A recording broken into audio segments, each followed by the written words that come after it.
तो मूवी के स्टार्टिंग में हम एक लेडी अमांडा को देखते हैं जो एक क्रिमिनल टीम तैयार कर रही होती है। लेकिन स्ट्रेंज बात ये कि वो उनकी बॉडी में बॉम्ब्स भी फिट करा देती है कि अगर वो भागे तो ये बॉम्ब्स ब्लास्ट हो जाएं। इस टीम में इंसानों के साथ साथ कुछ एनिमल्स या अलग क्रिएचर्स भी होते हैं और इस मूवी की मेन कैरेक्टर हार्ली क्विन भी। वो लोग एक आइलैंड पे पहुंचते हैं और एक एक करके पानी में जंप लगाने लगते हैं, लेकिन एनिमल जैसे क्रिएचर से स्विम नहीं किया जाता और वो अपने हाथ पांव हिलाने लगता है। तभी ब्लॉन्ड बालों वाला आदमी यानी सवांत वहां जाता है और उसे अपने साथ स्विम करके किनारे पर लाता है, लेकिन तब तक वो बेचारा मर चुका होता है। अब अगर बात की जाए कि सुसाइड स्क्वाड लड़ने किससे वाला था तो वो खतरनाक आर्मी ग्रुप था। ये आर्मी यहाँ भी आ जाती है तो ब्लैक कार्ड हाथ ऊपर करके चिल्लाने लगता है। आर्मी के लोग जो कि पूरी बाउंड्री बनाकर इनके चारों तरफ खड़े थे ब्लैक कार्ड के मुंह पर फायरिंग करते हैं, जिससे उसके मुंह की सारी स्किन उतर जाती है और वो वहीं मुंह के बल गिर जाता है।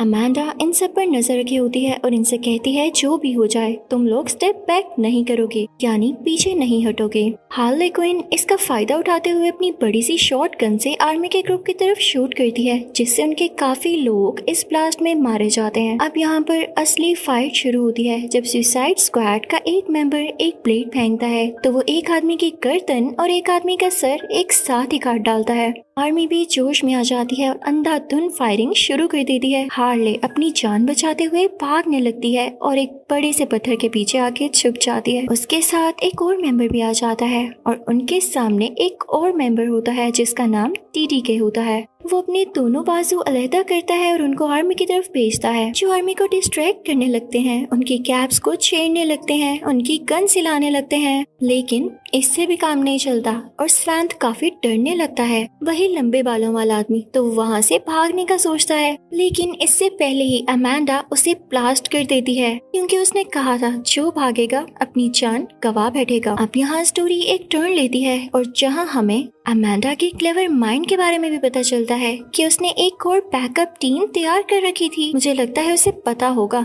कि उसकी पहली सुसाइड स्क्वाड टीम क्या करने वाली है। उनमें सबसे पहले वो ब्लड स्पोर्ट को शामिल करती है और उसे ही इस टीम का लीडर बना देती है। दूसरा होता है पीस मेकर, जिसके पास ये एबिलिटी होती है कि वो किसी भी चीज को हथियार बना लेता है और उसको यूज करके अटैक कर सकता है। और तीसरा किंग शार्क, जिसमें इतनी ज्यादा पावर होती है कि वो किसी भी चीज को कच्चा चबा सकता है। वो इंसान कम शार्क ही ज्यादा होता है। एक लड़की कैजो जो रैट्स को अपने कंट्रोल में कर सकती थी, यानी हर किसी के पास अपनी अलग एबिलिटी होती है। अब अमांडा सुसाइड स्क्वाड को मिशन के बारे में बताने लगती है। इस आइलैंड पर एक जनरल का कब्जा है और इसी तरह वो पूरे अमेरिका पर अपना कंट्रोल रखना चाहता है। इस पर्पस के लिए उसने वहाँ पर एक लैब भी बना रखी है और तुम लोगों को इसलिए चुना गया है ताकि उस आइलैंड पर जाकर इस लैब को ढूंढो और जनरल के साथ साथ उस लैब को डिस्ट्रॉय कर दो। लेकिन उससे पहले तुम सबको उसके राइट हैंड यानी लैब के इंचार्ज को पकड़ना होगा। उधर हार्ली क्विन और फ्लैग बच जाते हैं जो अपनी जान बचाने के लिए भागते हैं, लेकिन हार्ली को आर्मी पकड़ लेती है और फ्लैग को आइलैंड के कुछ लोग। अब नया सुसाइड स्क्वाड भी आइलैंड पहुंच चुका होता है, लेकिन रात होने की वजह से वो लोग उधर ही स्टे करके रेस्ट का सोचते हैं। अचानक रात को ब्लड स्पोर्ट की आंख खुलती है तो वो देखता है कि किंग शार्क भूखा होने की वजह से उस लड़की कैसो को ही खाने लगता है, लेकिन ब्लड स्पोर्ट उसे आवाज देके रोकता है और साथ ही उस पर शूट भी करता है, लेकिन उसे जरा चोट नहीं आती।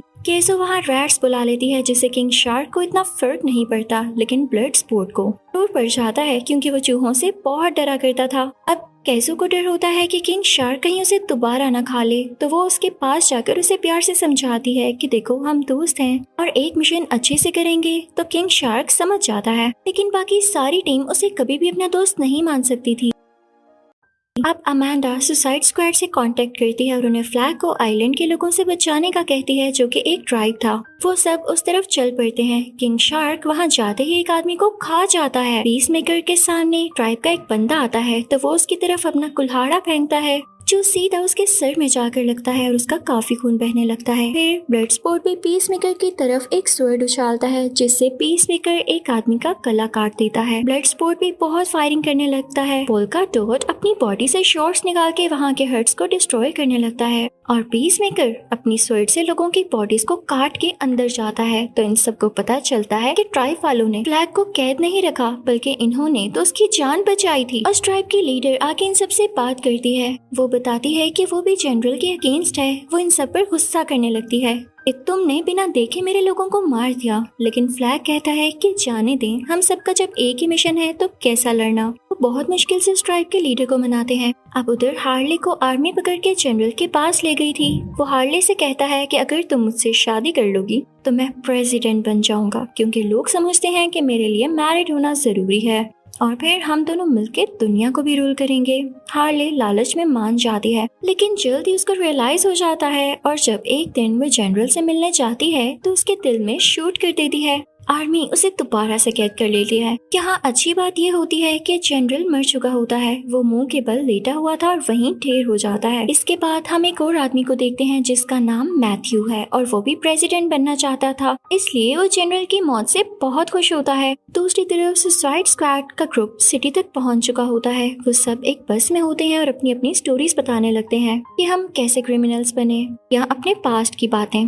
सबकी लाइफ बहुत ही दुखी थी और इसलिए वो अपनी लाइफ में अब कुछ करना चाहते थे। अब पहुंचते हैं ये लोग क्लब में, जहाँ ये लोग डांस करते हैं, सिंगिंग करते हैं, बहुत एंजॉय करते हैं। वहाँ उनको एक आदमी दिखता है जिसके सर पर अजीब से स्पाइक्स होते हैं। वहाँ आर्मी भी आ चुकी होती है तो ब्लड स्पोर्ट खामोशी से कैजो और पोल्का डॉट मैन के साथ उस स्पाइक्स वाले आदमी को क्लब से निकाल देता है और खुद पीस मेकर के साथ आर्मी के आगे आ जाता है। उधर आर्मी बस में फ्लैग को पता चलता है कि हार्ले जिंदा है तो वो आर्मी पर गुस्सा हो जाते हैं। लोग आर्मी पर अटैक कर देते हैं, उनको किक्स मारते हैं और उनके सर बस के शीशे पर दे मारते हैं, जिससे शीशा भी टूट जाता है और बस टिल्ट हो जाती है। बस और भी व्हीकल से टकरा जाती है और एक ब्लास्ट हो जाता है। ड्राइवर भी अपनी जगह हिल चुका था और अब बस रोल होते हुए नीचे जा गिरती है। हैरत की बात ये कि उसमें से फ्लैग, ब्लड स्पॉट और पीस मेकर बिना किसी चोट के बाहर आ जाते हैं और अब प्लान करते हैं कि हार्ले को बचाएंगे। हार्ले जो कि अब मैथ्यू की कैद में थी, मैथ्यू ने उसके हाथ ऊपर की तरफ बांध के उसे लटकाया हुआ था।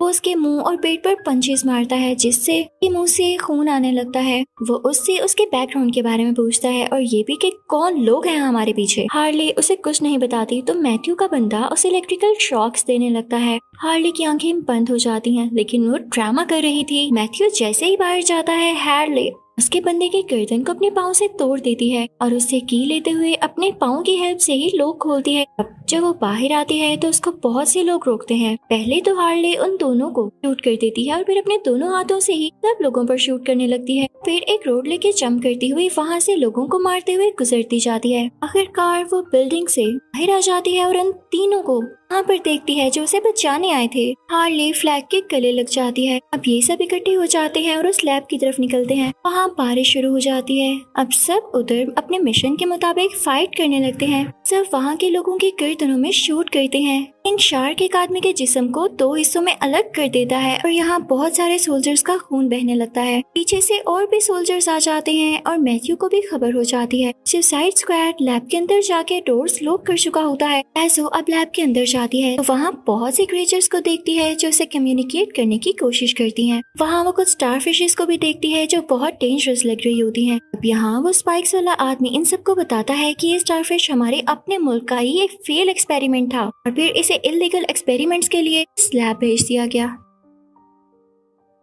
अमांडा भी इस चीज को जानती थी, लेकिन वो सब कवर करना चाहती थी ताकि हमारा मुल्क बदनाम न हो। फ्लैग यहाँ का डाटा चुरा लेता है, लेकिन पीस मेकर उस पर गन पॉइंट कर लेता है इससे पहले कि वो उसे कुछ कह पाता। बाहर आर्मी के अटैक की वजह से बिल्डिंग गिर जाती है और स्टारफिश का भी केज टूट जाता है, जिससे वो आजाद हो जाती है और सबसे पहले उस स्पाइक्स वाले आदमी के हाथ पाँव पकड़ के जोर से खींचती है, जिसकी वजह से उसकी बॉडी अलग हो जाती है। फिर पीस मेकर फ्लैग के पेट में किक मारता है कि वो उसे डाटा वापस कर दे, क्योंकि अमांडा ने ही पीस मेकर को ऐसा करने के लिए कहा था। वो उसे उठा के किसी चीज की तरफ फेंकता है और एंड पर फ्लैग भी स्टील की एक चीज उठाकर पीस मेकर को मारने लगता है और उसके मुंह से बहुत खून आने लगता है। लेकिन इससे पहले कि फ्लैग पीस मेकर को मारता, पीस मेकर उसकी चेस्ट में स्टैब कर देता है और इस चीज का फायदा उठाते हुए कैजो वहाँ गिरे हुए ड्राइव उठा लेती है जिसमें डाटा था। लेकिन पीस मेकर उस पर भी गन पॉइंट करके उसे डाटा वापस करने का कहता है। उधर हम शार्क को देखते हैं जो बिल्डिंग में पानी बह जाने की वजह से बाहर जाके गिरता है और उसके सामने आर्मी होती है। है। यहाँ ब्लड स्पॉट भी बिल्डिंग से गिरने ही वाला होता है, लेकिन हार्ले उसका हाथ पकड़ के ऊपर खींच लेती है। नीचे सब आर्मी वाले किंग शार्क पर शूट करने लगते हैं, लेकिन वो बहुत स्ट्रॉन्ग था। वो उठ खड़ा होता है और आर्मी वालों को कच्चा चबाने लगता है। लैब काफी डैमेज होने की वजह से टूटने लगती है और गिरने ही वाली होती है कि हार्ले, ब्लड स्पॉट और पोल्का डॉट मैन वहाँ से जंप लगा के रोड को एक रस्सी के ऊपर स्लाइड करते हुए बाहर आ जाते हैं और बिल्डिंग शार्क के ऊपर गिर जाती है। हार्ले और पोल्का डॉट मैन किसी जगह पर आके खड़े हो जाते हैं। जबकि ब्लड स्पॉट की रस्सी टूट जाती है तो वो नीचे चला जाता है और ये वही सीन होता है जहाँ पीस मेकर ने कैज़ो पर गन पॉइंट की हुई थी। ब्लड स्पॉट उसके सामने आ जाता है। पीस मेकर ब्लड स्पॉट पर शूट करता है तो उसी ही वक्त ब्लड स्पॉट भी अपनी बुलेट शूट कर देता है, तो उसकी बुलेट पीस मेकर की बुलेट को चीरते हुए पीस मेकर तक जाती है और सीधा उसकी चेस्ट में लग जाती है और वो मारा जाता है। अब कैज़ो रोते हुए ब्लड स्पॉट को सब कुछ बताती है कि स्टार फिशेस कैसे तबाही मचा रही हैं। वो ब्लड स्पॉट को डाटा भी देती है। अब शार्क भी उनको ज्वाइन कर लेता है और एक आदमी का सर खाते हुए बड़े मजे से एंटर होता है। इतने अटैक्स के बाद भी ज्यादा चोट नहीं आई थी, लेकिन तभी वहाँ पर मैथ्यू की आर्मी भी आ जाती है। वो अपनी गन्स तैयार कर लेते हैं, सुसाइड स्क्वाड को मारने ही वाले होते हैं, लेकिन इससे पहले ही स्टार फिश बिल्डिंग को तोड़ते हुए बाहर आती है।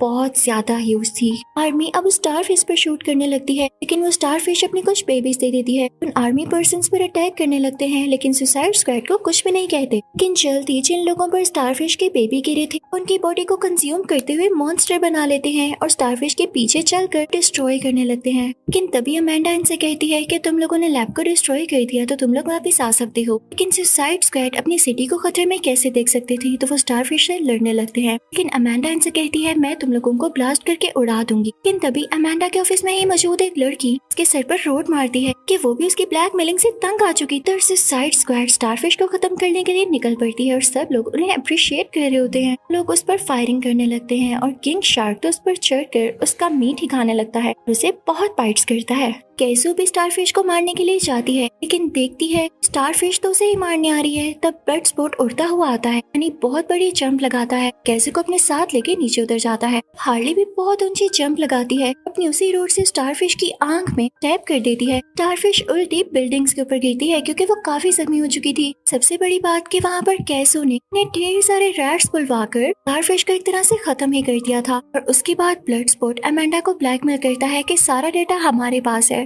तुम हमें फ्री कर दो। अमेंडा को ऐसा करना पड़ता है। उसके बाद वो सारे हेलीकॉप्टर में बैठ के वहाँ से आजाद होके चले जाते हैं। और उधर पीस मेकर को भी हम हॉस्पिटल में देखते हैं जो कि जिंदा होता है, वो भी नहीं मरा था और डॉक्टर्स उसका इलाज कर रहे थे। और इसी के साथ ये मूवी यहीं एंड हो जाती है। Thank you for watching.